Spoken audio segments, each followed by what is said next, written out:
டேய் இந்தா புடி உன் ஹால் டிக்கெட்டு. கொஞ்சம் கூட டென்ஷன் ஆகாத, தைரியமா உள்ள போ, அதே மாதிரி வெளில வா.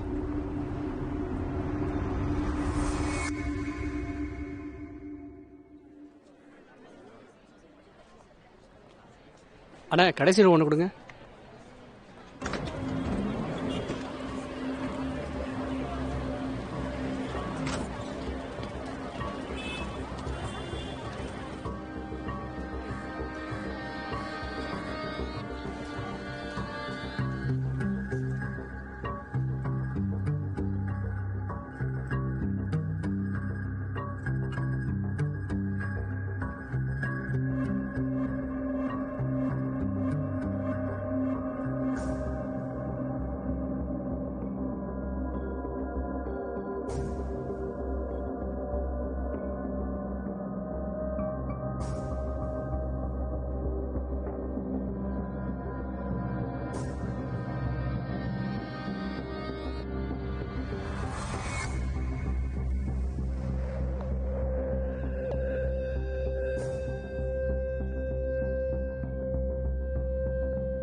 Flying squad. Good morning.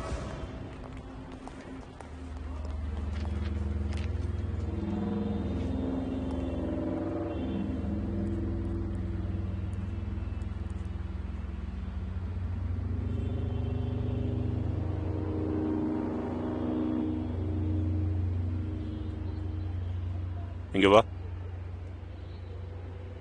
ஆமா ஒன்னதான் வா.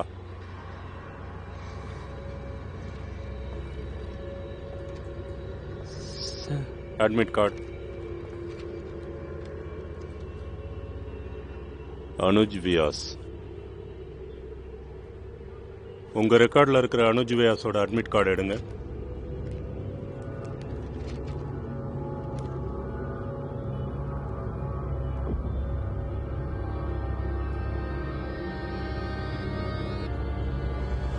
அட சார்,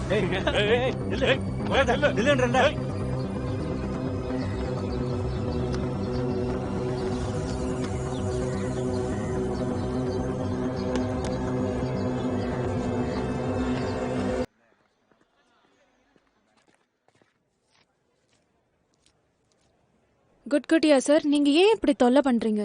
நீங்க இங்க 3rd டைம் வரீங்க, ஆனா என் பதில் மறுபடியும் அதேதான். பேட்ச் ஃபுல் ஆயிடுச்சு. அந்த டொனேஷன் கோட்டாவோட 5 சீட்டும் ஏற்கனவே ஃபுல் ஆயிடுச்சு. ஆயிஷா மேடம், என் பையன் நிஜமாவே ரொம்ப இன்டெலிஜென்ட். நான் நினைச்சேன் எப்படியும் ரெகுலர் கோட்டால சீட்டு வந்துரும்னு. ஆனா நீங்க என்னடானா டொனேஷன் கோட்டாலையும் 5 முடிஞ்சிருச்சுன்றீங்க. ஒருவேளை அதிகமா காசு வாங்குறதுக்கு இப்படியும் ஒரு வழியோ? குட்குட்டியா சார், எங்க கோச்சிங் சென்டரோட ட்ராக் ரெக்கார்டு என்னன்னு தெரியுமா? ஐஷா மேம், அதனால தான் இங்கே வந்திருக்கோம். அட நீங்க சொல்றது எனக்கு குட்குடியா சார், மறுபடியும் வந்துட்டீங்களா?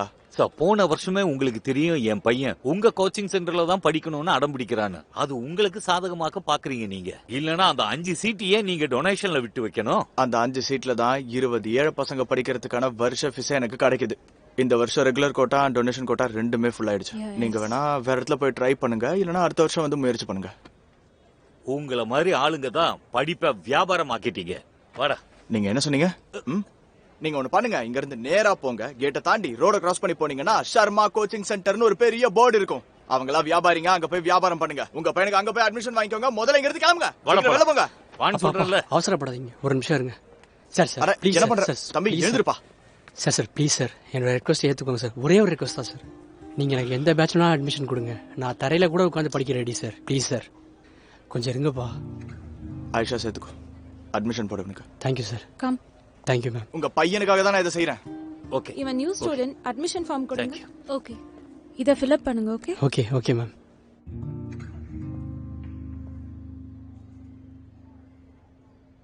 பேப்பர் லீக்குங்கிற பொருளையால உங்களோட மெடிக்கல் என்ட்ரன்ஸ் எக்ஸாம் இப்போ தள்ளி போயிருக்கு. எனக்கு தெரியும், அதனால இப்ப நீங்க எல்லாரும் டென்ஷனா இருக்கீங்கன்னு. ரிசல்ட் நினைச்சா பயமா இருக்கா? Yes sir. அது இருக்கதா செய்யும். ஆனா நீங்க எல்லாரும் ஒரு முக்கியமான விஷயத்த ஞாபகம் வச்சுக்கணும். Results don't matter. சார், ஆனா ரிசல்ட் ரொம்ப இம்பார்ட்டன்ட் தானே? ஆமா, இம்பார்ட்டன்ட் தான். இன்ஃபேக்ட் சொல்ல போனா ரொம்ப இம்பார்ட்டன்ட். ஆனா அதை விட இம்பார்ட்டன்ட்னா அது நீங்க தான். இந்த உலகத்துல எந்த ரிசல்ட்டுமே நீங்க யாருங்கிறத நிர்ணயிக்கிறது கிடையாது. பாருங்க, சில பேர் செலக்ட் ஆவீங்க, சில பேர் செலக்ட் ஆக மாட்டீங்க. That's a fact. ஆனா அதுக்காக நீங்க டிமோட்டிவேட் ஆக போறீங்களா? எல்லாரும் டிமோட்டிவேட் ஆயிட்டா அடுத்த வருஷம் எப்படி நீங்க மறுபடியும் முயற்சி பண்ணுவீங்க?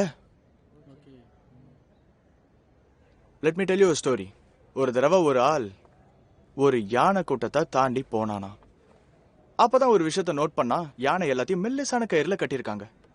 ஆர்வத்தோட அங்க இருக்கிற பாகன் கிட்ட கேட்டானா, இங்க இருக்கிற யானைலாம் ரொம்ப பெருசா இருக்கு, ஆனா நீங்க சின்ன சங்கிலியில தான் கட்டியிருக்கீங்களே, உடச்சுக்கிட்டு ஓடிடாதான்னு. அதுக்கு பாகன் சிரிச்சுக்கிட்டே சொன்னானா, இங்க இருக்கிற யானை எல்லாத்தையும் சின்ன வயசுல இருந்தே இந்த மாதிரி மெல்லிசான கயிறுல தான் கட்டி வச்சிருக்கோம்.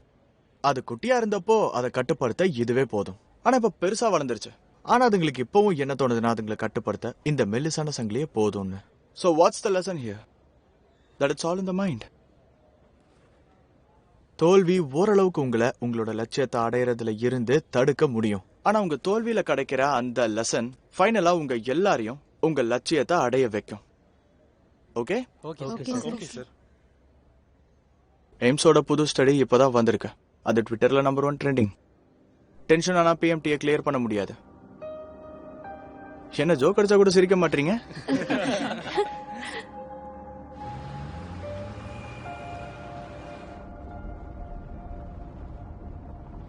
ரொம்ப நேரமா என்ன யோசிச்சுட்டு இருக்க வித்யா? கிளாஸ் ரூம்ல பார்க்கும்போது கூட ஏதோ ஒரு மாதிரி இருந்தா.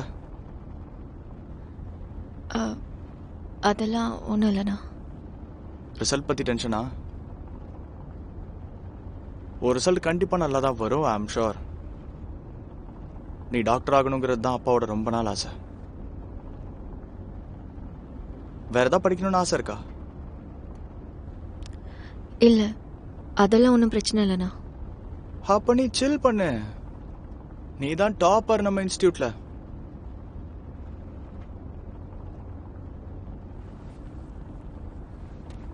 ஐஸ்கிரீம் சாப்பிடுறியா? ம், வா ஐஸ்கிரீம் சாப்பிடலாம்.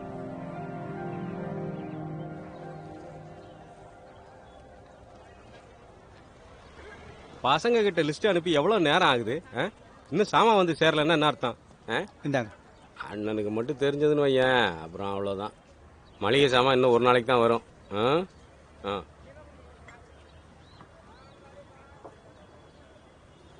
இதா தம்பி, எத்தனை பர்சன்டேஜ்?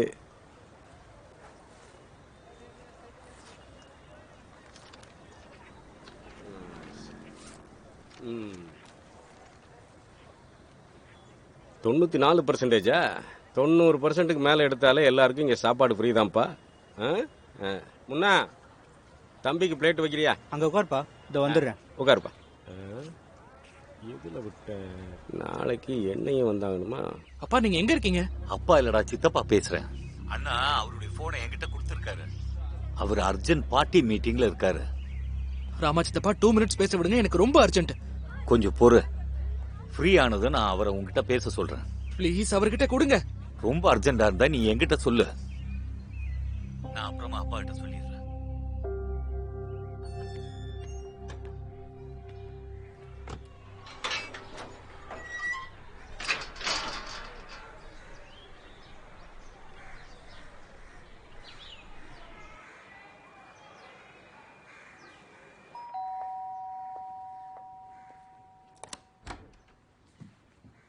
இன்னைக்கு இவ்வளோ லேட்டாக வந்திருக்கீங்க 2 பேரும். நான் ஃப்ரெஷ் ஆகிட்டு வரேன்.